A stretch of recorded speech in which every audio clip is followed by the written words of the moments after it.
Hello and welcome back to A Second Chance. My name is Philip Jones. Hello, everybody. I'm Tafaro Cook. I am a two-time kidney transplant recipient and the founder of Kidney Care Coaches. And tonight, I just want to bring you a very dear friend of mine. I met a while ago. I believe I was just getting off of dialysis. So if I just got off, that was '07, '08, around that time. Um, I met him, and I just really, we had great chemistry with one another, and we talk, and we're all, really like-minded. And I wanted to bring him on the show, and I just like this guy so much. And I'm gonna let him introduce himself. But here he is, Mr. Keith Yeah. Edwards. Hey, what's up, fellas? Thank you for having me on the show. First and foremost, I'm still vibing off that music because how many of y'all have It tried to? was nice. It was I nice. still can freestyle. So if you play the music back now, I'm playing. It was nice. Okay, yeah, well, I done got real chill. Yeah, but nah, definitely thank you for having me on the show. But yeah, I'm glad you brought that up, Faro, because I'm gonna start right there in my introduction. Right, in my introduction to Columbus, Ohio, by way of Birmingham, Alabama, it was a major change for my family. Right, again, Keith Edwards and. Uh, Birmingham, Alabama, by way of Demopolis, Alabama. I'm a military brat. So, from Demopolis, Alabama, to college at University of Alabama at Birmingham, to nursing school at Central Alabama Community College. Shots out to the folks out there in Childersburg. And then, you know what? Landed here in Columbus, Ohio. It's one of the first things you do when you move into a new area. I've always been trained you got to network, network. So I'm Googling and I've been in clubs and associations and American Nephrology Nurses Association. That was one, right? Why Not Foundation pops up, and I'm like, what's that all about? Youth needing organ tissue transplant. I'm like, okay, all right. Let me check that out. And, we're all in that Google world, so you're searching, and the next thing you know, National Kidney Foundation, and just with my affiliation with Fresenius Kidney Care. I'm at a symposium here in Columbus, and this guy right here, Mr. Cook, is up there speaking, and he's speaking my language, and that's about advocacy, right? He's telling his story. I lock it in, and I've been treating him like a rock star ever since, So, yeah, yeah. And Thank so, you. do you remember that? Do you remember meeting you after that? I do remember that, man. Yeah, I do remember That's that. awkward for that's kind of awkward. I've gotten out of that, but as a male, it's just like, hey man, can I be your friend? The But feeling was mutual because I was like, oh man, this dude he is wow. We just connected and had good chemistry and always common minds and wanting to move the needle in the right direction. And I think that's our common foundation. That's the foundation of our likeness, and then everything else just fell in the seams. It fell into like a puzzle. yeah, I'm glad you said that because even remember back to that point in Birmingham, Alabama. I should say I started off as a dialysis technician for a company Mm. called Gambro. And the weird thing is when you're talking about dialysis, you're probably going to end up bringing names like Gambro, Fresenius, DaVita, Renal Care Group, so many acquisitions, so many transitions. So a lot of times I spare people from all of that because it made me look like I start a job and quit, and go to another one. But it hasn't been that way. A lot of it has just been the evolution of dialysis, and I've prided myself on becoming kind of a historian, at least of the little circle that I'm in. And so I locked that name in. I locked the Why Not Foundation, and I've always been trying to figure out a way where, even as a nurse, whether it's been direct patient care or I've been very fortunate to do things in a leadership space and even the product space, is try to figure out how can I take all of that I've learned and Mm. try to move the ball. But yeah, as a Right. patient care technician back in 2000, so I've been in the game for what is that, 21 years? Yeah, yeah. So, That man got some wisdom. He got some wisdom in this game for but do I have real. any gray hairs? Because I kind of I put some ink up here, a couple of little spots, so y'all can tell, right? Man, I ain't mad at you. Yeah, 21 years in the Dallas game. I've been very Right. blessed, very That's blessed. good, man. That's good, man. So what do you really see right now in the dialysis world? Like, what are the big changes? Like, a lot of times people don't see the changes because a lot of people on dialysis don't see the changes because their days are like so the same almost in a way where a lot of them don't do too much. But we hoping to get people to do more and more about that. But a lot of times when you're going through that, your days seem the same. Mine did. So what's going on in the world right now, especially in your world with care and everything? Well, and I'll say this because I just as yesterday, third shift, I'm working an extra shift.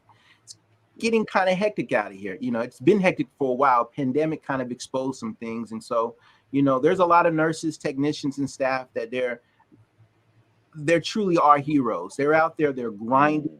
And because this disease process, it doesn't stop, right? And I'll give you an example. Just last night, I had something said to me by a patient on a third shift.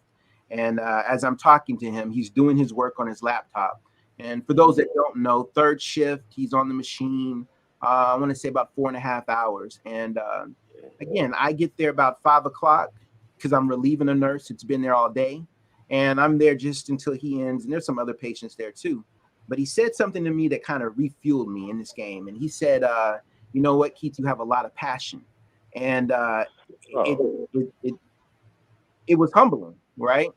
And because I remember the first conversation I had with this gentleman, and there was no conversation. It was me introducing myself to him, right?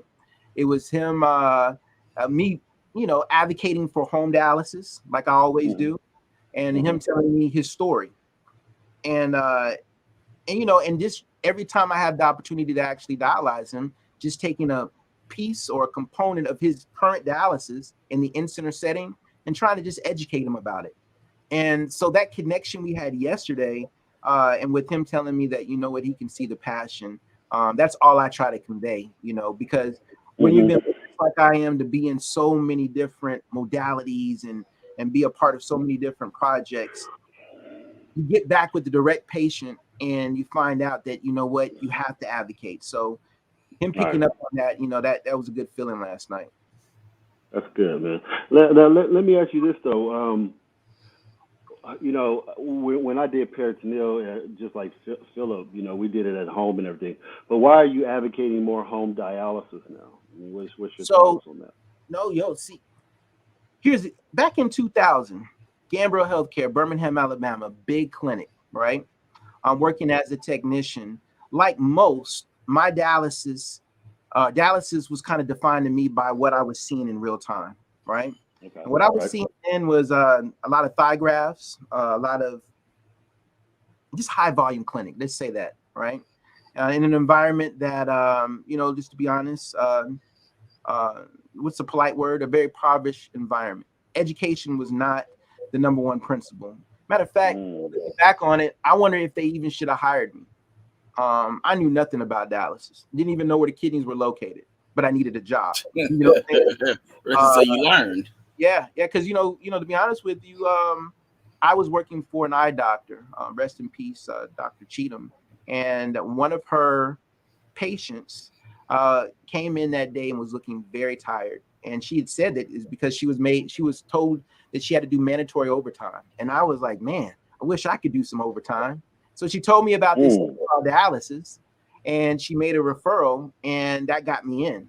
Now, I will say that at that time, there was an extensive education for the dialysis technician. They sent us to right?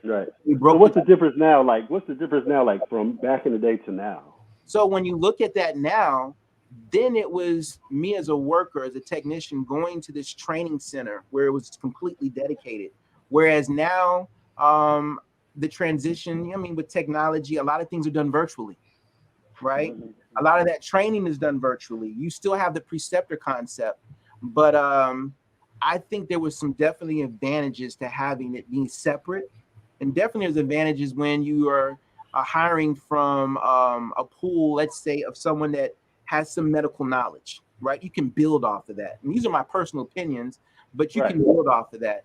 Because some of the things that I learned through the School of Hard Knocks, right? And after becoming a nurse, and even now, it's it's been amazing to me now that I look back in retrospect and I'm thinking, I wish I would have known that then.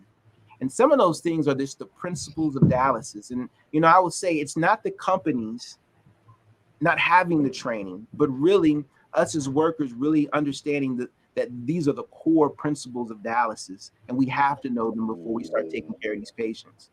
And then what I have noticed now is empathy and sympathy and some of these other things, motivational learning. Some of these things now are being incorporated in the training now, because just knowing how to set up a machine and put a patient on, Right. that's not dialysis. That's just a component of dialysis, right? So, yeah. So go ahead. I'm sorry. I'm glad you're seeing the reflection of that. You know what I'm saying? That's a big positive to see the empathy and, the sympathy component, because I believe that's what makes us human. No matter what's going on out here, that part of us, that emotional feel, I think that's what causes me to do this and feel also, and yourself. And that goes back to one other question I have for you, and this goes back to your personal self before we even get to that one, is why dialysis though? So why dialysis? How did you gravitate to it so strong? Like, so I see people go into dialysis and then go out. So I wanted to know what compelled you to stay here, So 3 months into dialysis, right?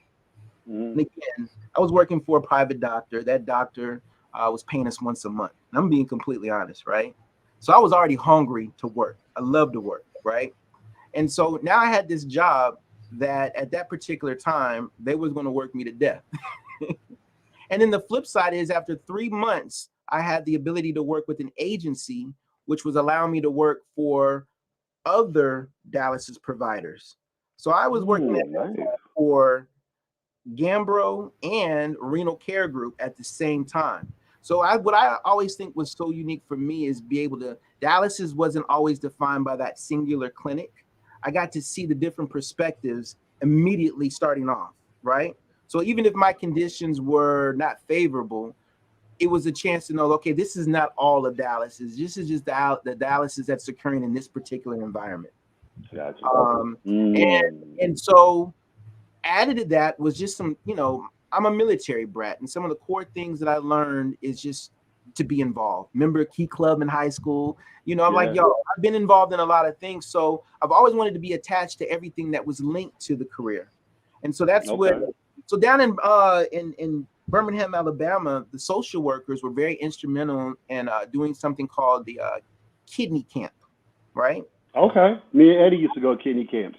Yeah, so my first year, they were looking for volunteers for their kidney camp. And that's a weekend for these patients to actually go in and it was done at a Boy Scout campground in Alexander City.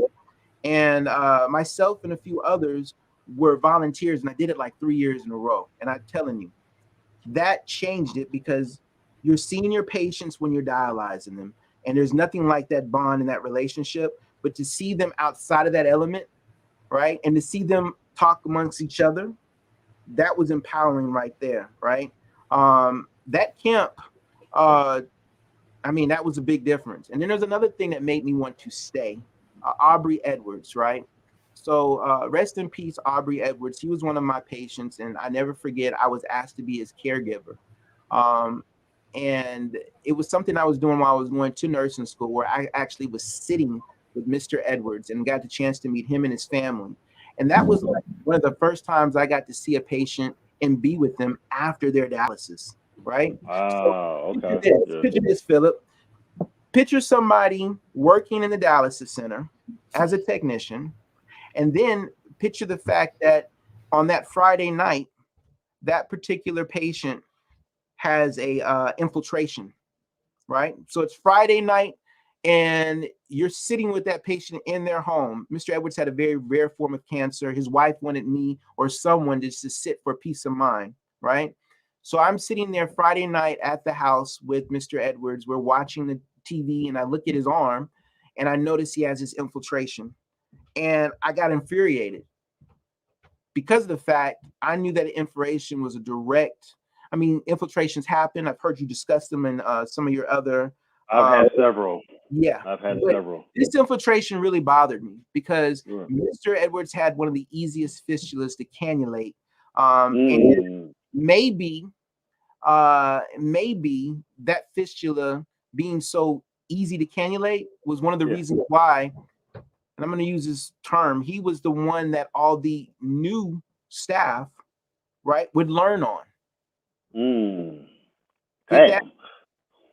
So that bothered me because that particular technician had no experience, but that infiltration for that particular household was so traumatic. So I saw how his wife and everything, you know, the ambulance to the vascular lab and back, and then flash forward to see even the bills that were incurred just from the ambulance visit, right? And there's something else about Mr. Edwards that I would say. He was the nephew of the founder for Chick-fil-A, right? Wow. And so, you know, I got to see that this disease process doesn't discriminate, right? Whether it was Birmingham, Alabama, in that clinic that I was working in, high volume, low economic versus Mr. Edwards and his family, the support and everything that these patients go through, it's real. And so I just remember going back to our staff meeting and being overly passionate in our staff meeting about how we have to do better.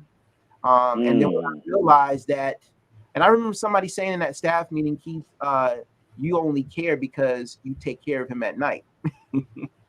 And really, that's what they said. That's crazy. You know, and I remember that, man. Too far, I remember thinking, you know what, I'm gonna have to get myself in a different position and learn how to say things differently, because what I'm saying is still the same thing that I'm saying now, right?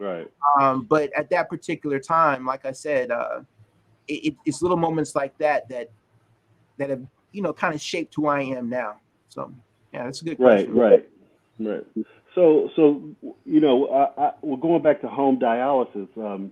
You're saying it's a good thing and everything, and you say the tide is turning where more people are going to home dialysis. Yeah. Talk about that a little bit. Let's hear about that. Okay, well, I'm gonna start with Birmingham, Alabama as well. That big clinic had a clinic that was across the street from it. And at one point I was doing the inventory. So all these supplies would come in the back, and I couldn't account for what these supplies were for because they're not the supplies we use for the in-center environment. And I quickly was introduced to the staff that worked in that home therapy department, right? And it became like, okay, what do y'all do there, right? What goes on there? It was separate. And I've been working in dialysis for probably a year or two and didn't even know what was going on right in this building beside us. But once I found out, it was like, oh, this is a no-brainer.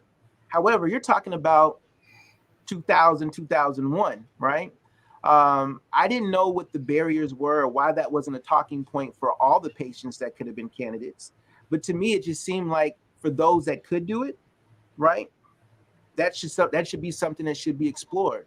And I remember being in the break room one day, and there was a publication that came out, an internal publication that talked about the bundling or some of the things that are going on in the politics of Dallas. And it talked about the company that I worked for, some of their strategies to kind of grow home therapy. Flash forward from that, I was approached by a nurse that I respect very well who said, Keith, I know you're in nursing school. Home therapy is looking for their first home therapy technician. And I was like, sign me up. So I credit graduating from nursing school for many different things. But one of the things as a technician making that transition, it was having a job in the home therapy technician space that allowed me that flexibility.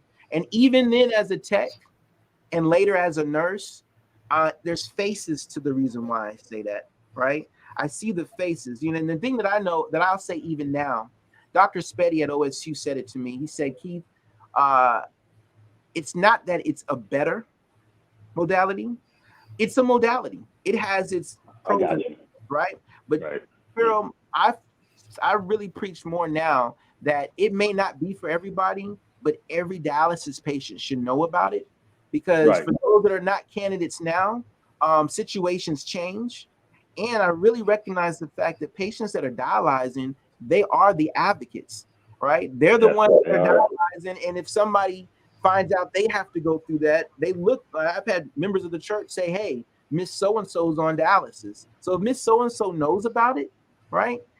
maybe it's not something she's doing, but at least she can speak on it. And so that's the reason why I say it's for everyone to know. And I do see these companies, whether it's making that shift to make it a conversation about home dialysis. So yeah. That's good. That's cool. Phil, go ahead, man. All right. So my question, because you say that there are faces that go with kind of each situation that you've endured while being a nurse. Exactly how important were those faces connected to your decision in the decision that you did make? So if it was somebody that you like you saw Dr. Edwards with Mr. Edwards helping him, how much did he play a role after that specific incident of that infiltration kind of play a part in where you went from that point on? It's a very good point. So so specifically, I'll give you a couple of names. Shouts out to Cedric Rembert, a good high school buddy of mine. So imagine working in the dialysis center and all of a sudden you're taking care of one of your high school friend's mother. Whoa. Right? And you when I think about those times, I just remember like, hey, I know you, right?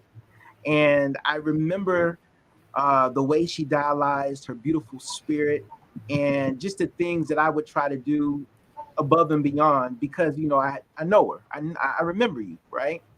And Cedric was in college at that particular time. And, I just remember that, Miss Rembert had, she had a stroke, and rest in peace.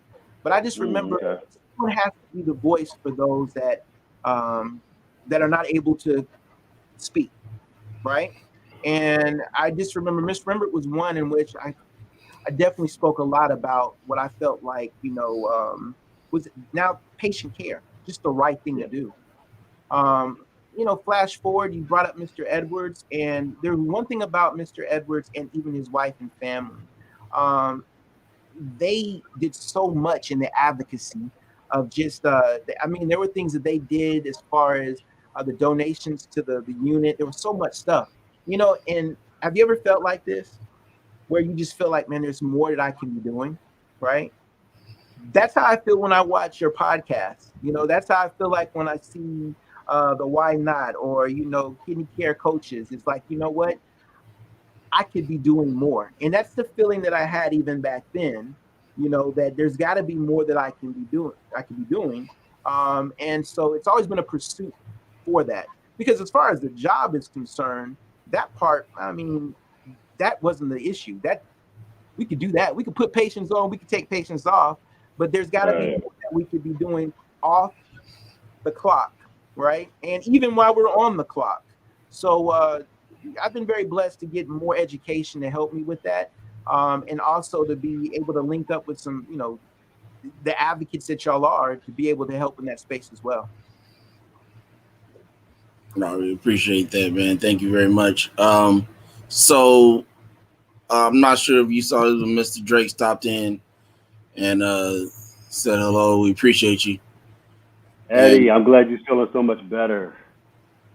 Why not? Yeah, I saw that. Hey, and I'm glad Philip he popped in because that's another person. And Tafar, we talked about this, right? Yeah. I talked about the fact moving up here and seeing some of the things that the Why Not Foundation was doing. And I'm going to even add something else.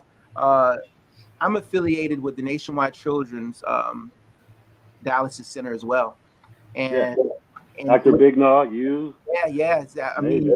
Anyone watching this is going to be like, man, how many hours does he have in a day? But yeah, I work over at with that team. And so, my perspective of seeing the adults and the children has been phenomenal. But more specifically, I've been able to connect with some of the kiddos, right? Simply by speaking upon some of the great things that these foundations, in specific, the Why Not Foundation, has done. I can't wait till the pandemic is at a point where, these organizations can do their thing like they normally do. But in the meantime, I work there. And so I feel like I'm an advocate right then and there, But even the staff there, like I said, they didn't know me, but they knew Edward Drake. They knew Jafaro Cook. And I'm not going to lie, I used that in my interview. You would think that we all hung out together. That's what's up. Hey, I know Eddie's cool with that. Yeah, Cool with that. So, but you know, you guys, y'all participated in the Kappa Kidney Camp, right? And I know you've made those posts, but I give you one just last week. One of the kiddos that was on one of those pictures, I actually had a conversation with him, and I don't think y'all, well, maybe you do, but for me, it was very humbling to see that this particular kid has been on dialysis for a while, right? And for him, when he saw that picture that I had of him, it made him light up. It made him light up. And it almost gave, I know he said this, it gave some rapport. Sometimes to get someone to open up is just that little, what you said earlier, that alley-oop. And so I kind of that foundation and some of the conversations that we had to be able to try to connect with the kid, because at the end of the day, like I said, it's really about patient care. Right. You know, that's, that me and that same kid and a couple we had about 10 kids that we went to a game in 2019, and he was with us. There was several other kids at Ohio State, my wife and I, my daughter, and Edward Drake from the Why Not Foundation set it up. And we took the kids down there, and man, we had a great time. We took them to a day where Ohio State gave them pizza, Donato supported and everything. And we went to a game, and that was one of the last times I hung out with that kid. And he was, at that time, sounded like he was doing good and everything. So I will say that you said Dr. Ray Bignall, right? Yeah. Lock that name in. I mean, this doctor is doing some amazing things. Matter of fact, that whole team is doing I like him a lot. Yeah, he's awesome. Yeah, so, and that's had to link up with him. Saw him at a National Kidney Foundation symposium. There's another one, right? Been to a few. Yep. And I'm going to interject this. I don't even know if this is going to be asked, right? But diversity and inclusion, it's a real factor, right? And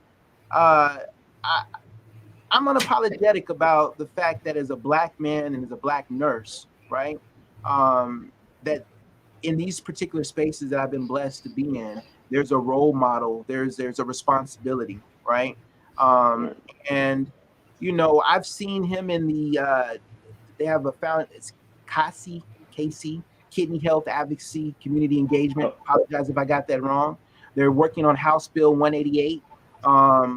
And I'm telling you guys, how can you work in this field and not be a part of these organizations? Because as I learned from him, when you're talking to these politicians, whether it's your direct testimony or even someone like me, just pretty much stealing your story and conveying it to the many that don't even have an idea how this works, how it exists. It's like it has to be done. So so keep doing what you're doing, because like I said, I think even if your views are 6 and 7 today, it's going to be archived, and people, because the message is going to be the same 10, 15 years from now. You see what I'm saying? Right.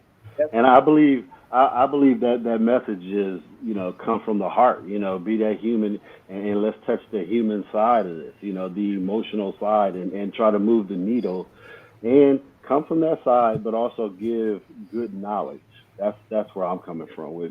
That's where I truly believe, because that's what I wanted when I was on it, and when I'm still a patient to what's going on right now. But look, hey T, as a medical support specialist for Fresenius Medical Care under the Renal Therapies Group, blah blah blah, right? Covered Ohio and West Virginia, right? And so all the clinics and all the nurses that I got a chance to meet with, and I stole this off of the playbook of my preceptor, Debbie Stark. And one of the things she would do is when she was talking to the nurses, she would start off with all the different things educational wise that's out there for them. And one of them being the Advanced Renal Education Program.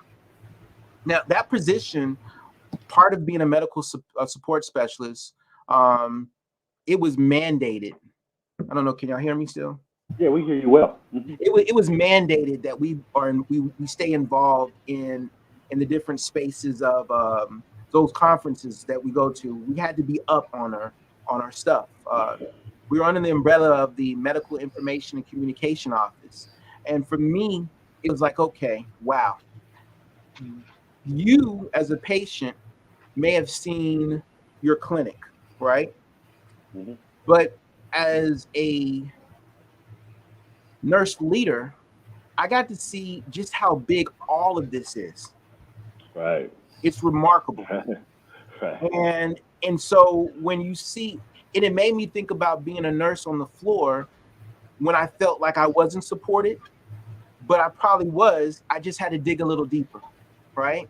And to think more globally instead of just in that little silo that you see when you go into work. And so that was one of the things that we used to do when we would train nurses, is we would try to get nurses to understand, like, listen, yeah, you could put a patient on, you can learn how everything about that cycler and managing your patient for CAPD, CCPD. Hey, NxStage has an awesome product with the home hemodialysis space. You can master those, but to truly be a master, you have to be able to keep growing and be involved. And the one thing I would notice is when those conferences and things that I would go to, I would look around, or even some of the walkathons or anything, I was like, where are the workers at, right? Where are we at? We believe in it. Why aren't we not showing up, right? Mm-hmm. So I don't want to hijack your podcast, right? If I'm calling it, can I call it a podcast? What do you want me to call it? That's fine. Because when I tag this on my Facebook, I'm going to ask every nurse and technician, right? We got to support these type of efforts, right? I agree. Thank you. We have to, because they become our voices. And truthfully, sometimes with all the policies and regulation and compliance and all those other things, we may feel like we can't say certain things, but as long as we're saying what we are supposed to say and what we feel, we need to get out there, because nobody else is going to know about these struggles and better than the patients that are dealing with it and the nurse and staff, biomeds, and everybody that's supporting it. Yeah, let's support these efforts. I agree, and that's where I come from. That's why with Kidney Care Coaches, we want to echo what the techs are saying. We want to echo what the nurses are saying, and also the doctors, and what the patient is saying. If we can all come together as a unit, just like a team, somebody's got to be the quarterback, somebody's got to be the center, somebody got to play defense, whatever. But come as one, we can move these people to transplant. And that's what I want to talk about. I know Phil has to go to a commercial, but let's talk about that when we get back. Go ahead, Phil. Yes, sir.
Welcome back to a second chance. We're gonna jump right back in this one, Mr. Keith Edwards.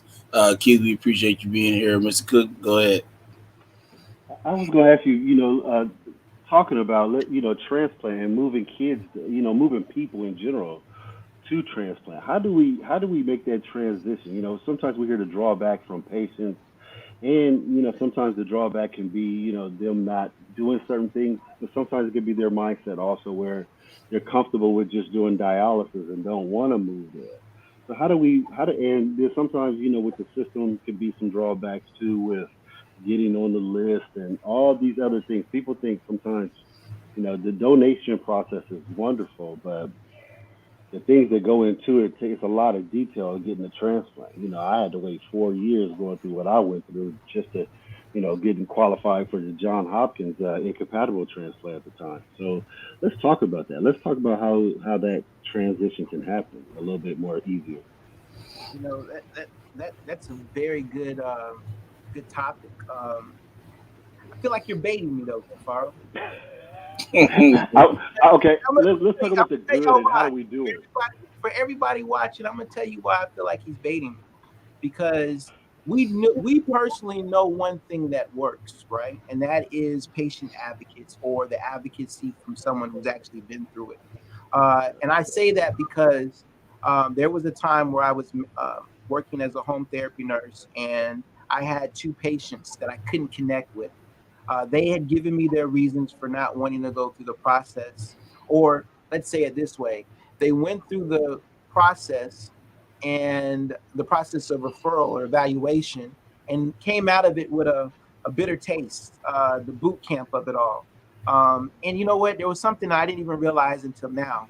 I myself didn't even know the process that I was sending them to. So I couldn't even forewarn them. The doctor said, hey, yeah, send them for evaluation. That was nothing but a form and a fax, right? But when Right. they came back, and for whatever reason, it was something that they just wasn't motivated to do. And I tell you what I later found out was, you know what? I said, listen, maybe you need to hear, I can sound like a salesman all the time. Maybe you need to hear it from somebody else. So remembering that first encounter that we had and having your name and number locked, I reached out to Faro, and he came, he came as a kidney care coach even back then. And there was another gentleman named Harvey Wells from Next Stage, who was, remember, he Yeah. was doing, Yeah. he was known for doing his dialysis on an RV. And Yep. That's what he was. the transplant. And so it was like everything just came together in that one day. You was available. Harvey Wells was already scheduled to come by the clinic. Right. And I even have pictures, probably wasn't even supposed to take them, where you were actually talking to that particular patient, right? If he's watching this, shots out, right? And he made a decision to change based off of the conversations that y'all had, right? And there was another patient too that had it done, she made a change. And both of them received kidney transplants almost 1 month from that. And you don't know how good of a feeling it is to be in Home Depot on a Saturday, going through your honey to do list, and you bump into your patient, remembering that at one point they were thriving with CAPD, right? They were thriving Hmm. with CCPD, but to see them buying a flower right next to you on the weekend, not having to worry about dialysis, Man. and that was a Right. wonderful feeling. And so to answer your question, um, two things. The first thing is we got to get, whether internally or externally, we have to figure out a way to get that connection between these people, these individuals that have lived it, right?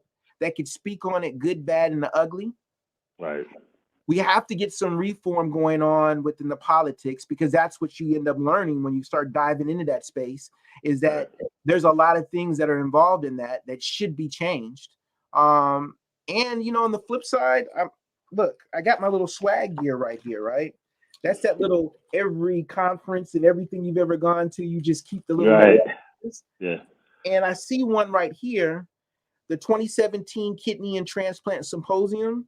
And I maybe have 3 or 4 or 5 of them, because you know what I learned is, I have to stay in my lane. If my lane is a dialysis nurse, I shouldn't speak so much about the transplant lane unless I have been trained on that, because I, as a nurse, could do more harm, because I may say something that may not even be a reality because their lane changes and has been changing even more now with some of the laws that are changing, and the politics of it all. But So can we talk about like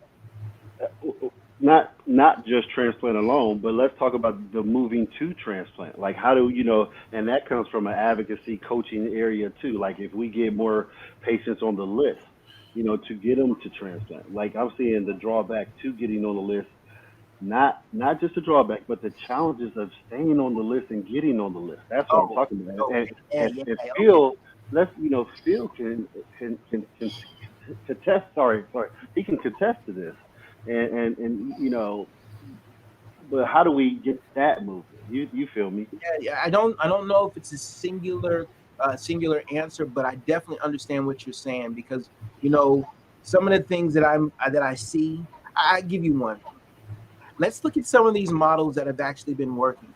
Like, I work in the pediatric space, and that track to a transplant, wow, it happens. It It happens. happens.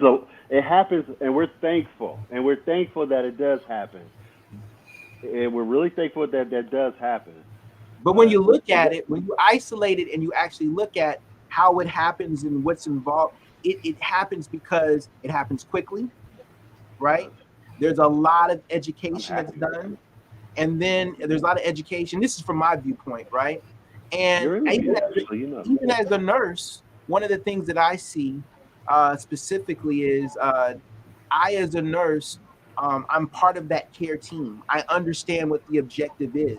So if Right. one of my kiddos is actually, let's say, not adhering to his treatment, um, I'm all on top of that, right? And I feel more because I know where they are on that transplant list, right? So to answer your question, I really feel like in some of the settings that I've been a part of, there is a disconnect from what the patient's actual care goal is, right? And those that have that rapport that could actually make a daily change. Nobody wants to be Ooh. taught, there's a disconnect because Uh, some of those conversations are happen in the conferences, the conference room, right? right. So, you know, I'll put one out there. Um, the scare tactic. I've had patients, and there's one in particular. I wish I could say the name. Matter of fact, I hope I can even get her on your show one day.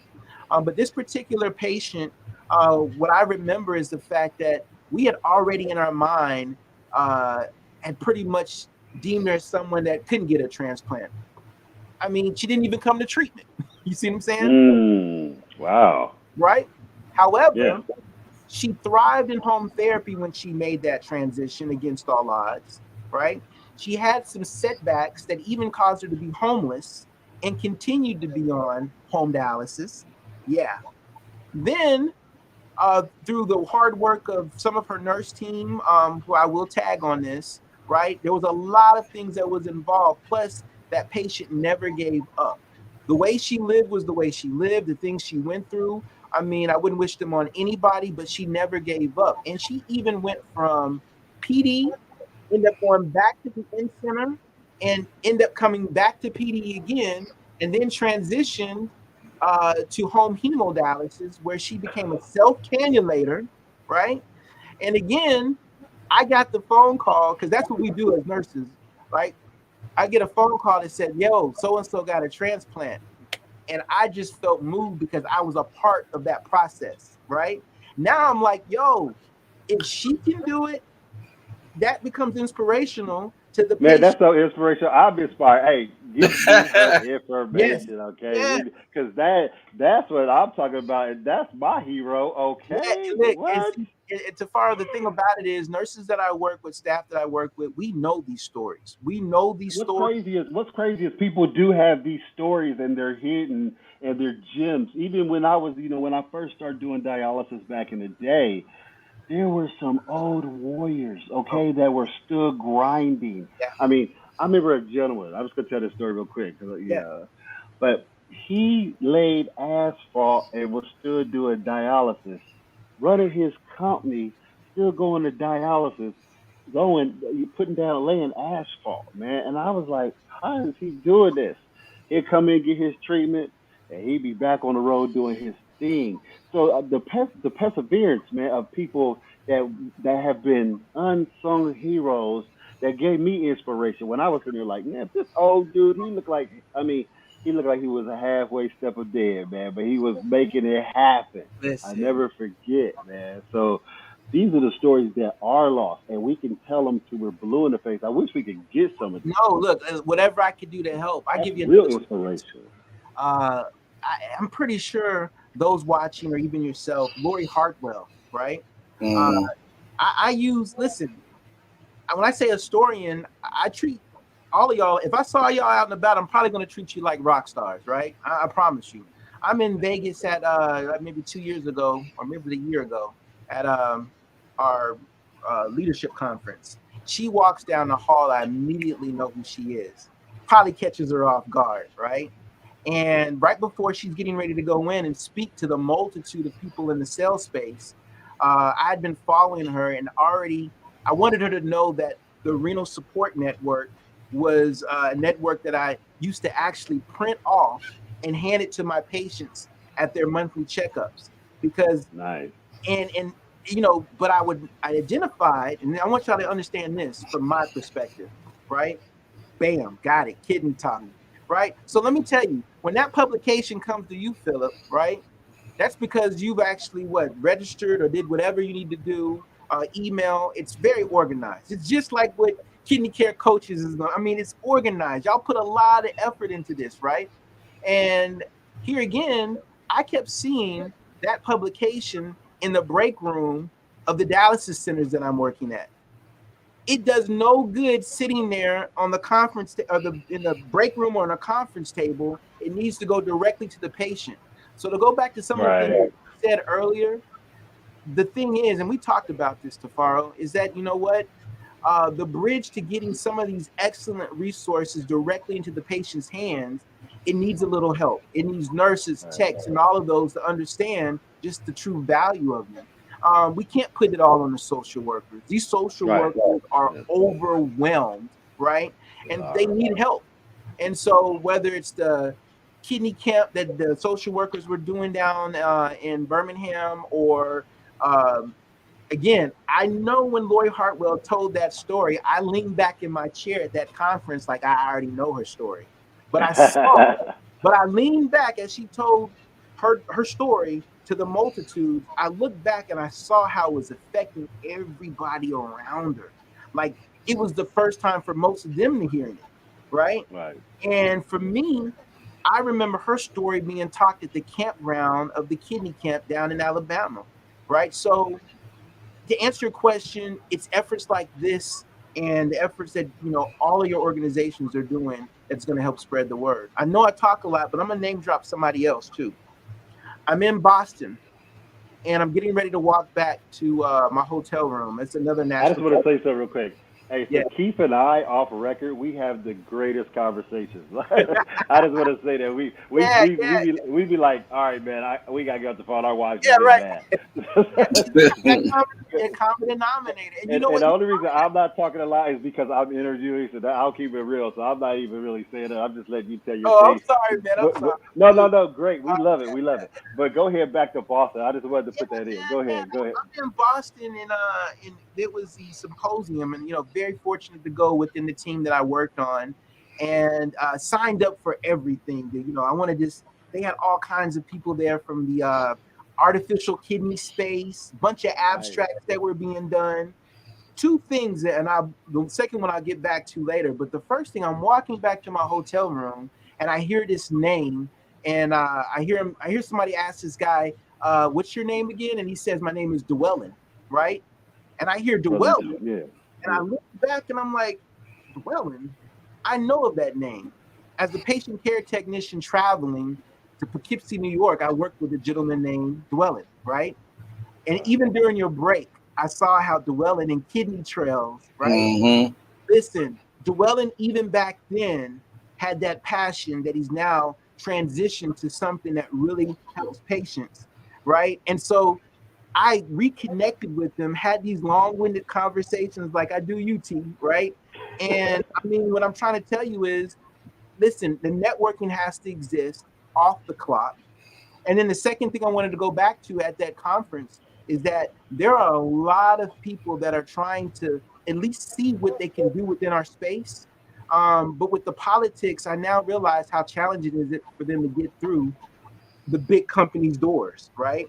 There's Right. so much in the regulatory of it all that, the transition for you brought up transplant. We just some laws have to be changed because we got to let these people come in. But I know it's bigger than what I envision as far as the hurdles. Right. Go ahead, Phil. Oh man, I'm sitting back and listening. You know me, I listen. I'm an information person, man. So, So but no, go ahead. I'm sorry. I feel like I'm interviewing right with y'all, right? Nah, man, you I just don't know, we and just want I want to interview. I want one of these shows to have my big head right on the side, right? Because listen, why reinvent the wheel, right? And I think another thing too. right. If you go to Netflix right now, there's a show called Going Out in Style, right? Okay. Going Out in Style has Morgan Freeman and some other A-list actors, and but here's the thing about that movie. I remember They're older gentlemen, correct? older Doing their gentlemen robbing thing. the Yeah, bank. yeah, yeah. I've seen the movie. If you remember the very opening scene, that very opening Yeah. scene, Morgan Freeman is on dialysis, and the whole premise of the Right. movie, just like what's another, Still Magnolias, and some of these other shows. There are shows and things that are out there, not a lot, that actually they actually have a dialysis component to them, right? And so, as far as transplant and some of these other things, I feel like there needs to be a bigger push to bring light to those and make sure that they're factual and really reflect what dialysis is going on right now.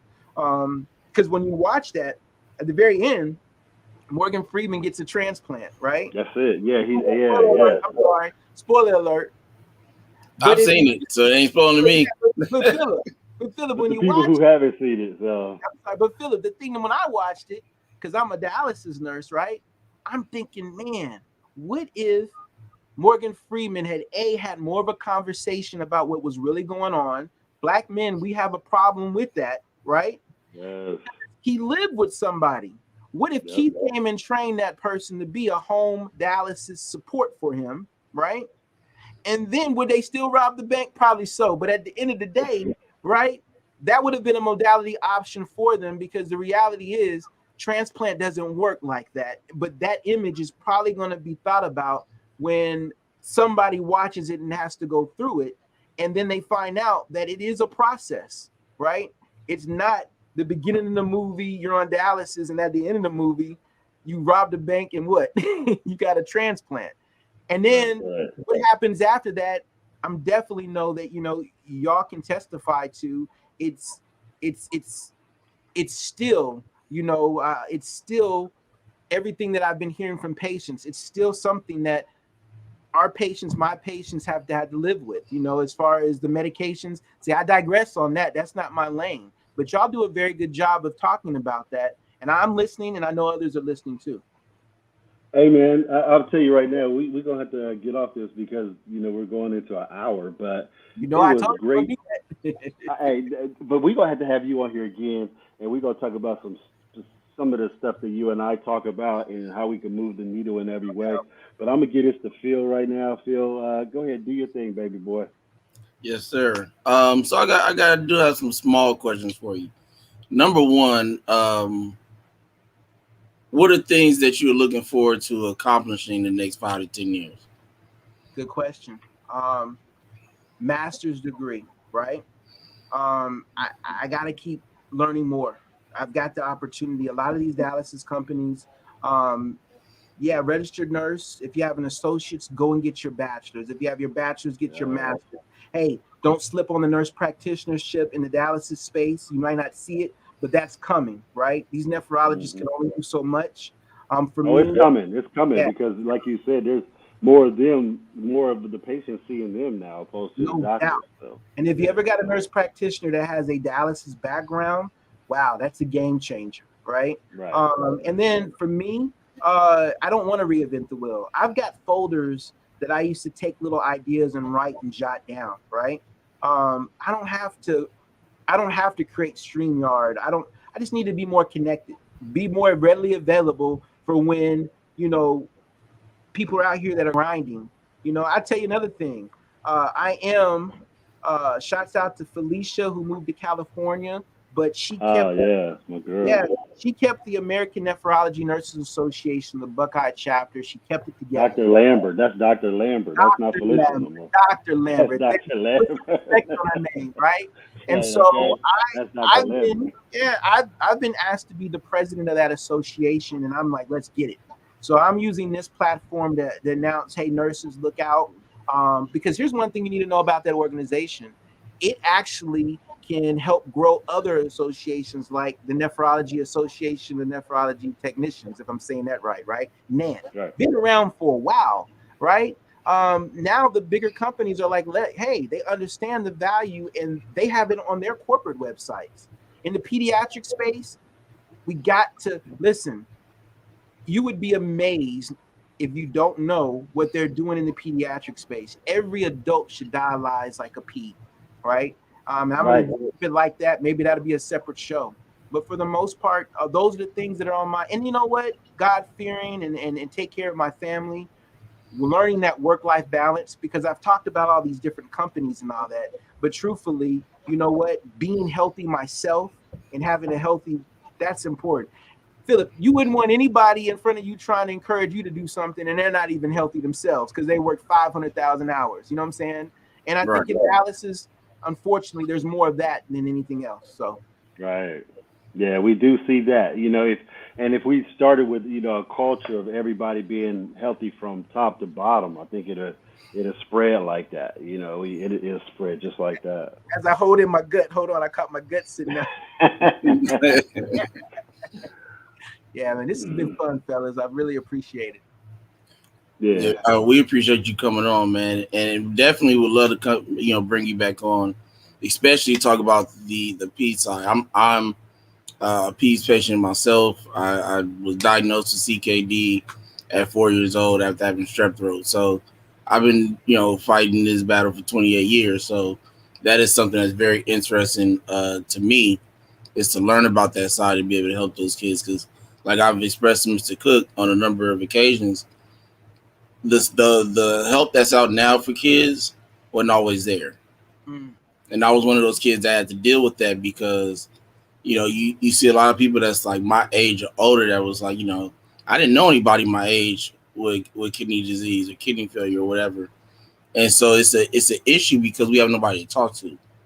Right. We can't talk to our parents more or less unless they absolutely went through it themselves, and them as a parent, they're trying to put you in the best mind state as possible with giving you encouraging words and things like that. But even as a kid, while going through this, you kind of easily understand.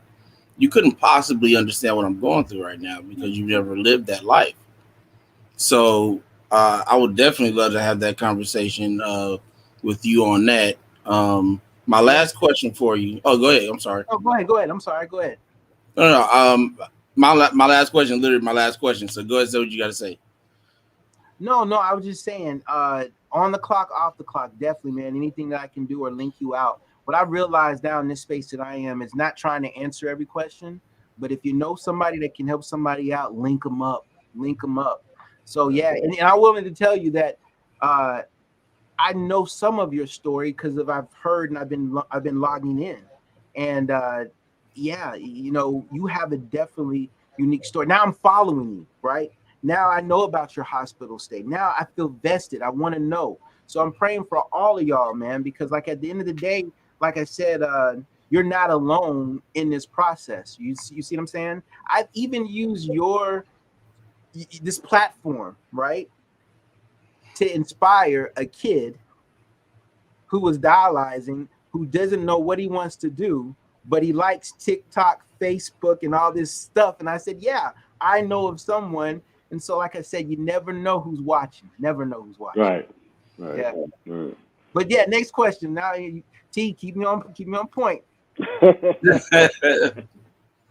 We All right, appreciate Phil, you, go man. ahead. Phil got the last question. Go ahead. So my last question is something that I like to ask everybody is, what is either one thing or the most important, even if it's a group of things that you would want somebody that's watching this now or in the future to take from what you said here today? One thing I had, so when I went to UAB, I worked as a team manager. Coach Murray Bartow was the coach there, and I was trying to get a little raise. I wanted to be the ball boy with a little more money, right?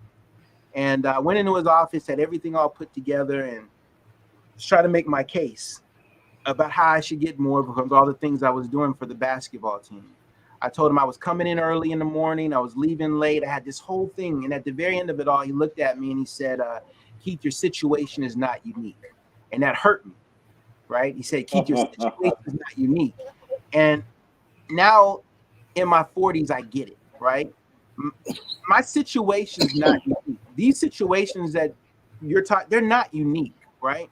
But some of us have been very fortunate to have the ability to do what we're doing. And so, my mom says it all the time, that once you have that, you have to do something with it, and you know what, and it has to be Christ-centered. So that's the one thing I would want people to know, that I've been very blessed, and so it's always been about how can I be a blessing towards someone else. You know what I'm saying? So y'all brothers keep doing what y'all doing, and I'm saying it now that it's archived on, and the algorithm will pick it up. You know what I'm saying? Because I want to be held accountable for this energy. I don't, I have no hidden agenda. But to do more with it, yeah. Right. So do I get the job? Do I get the job?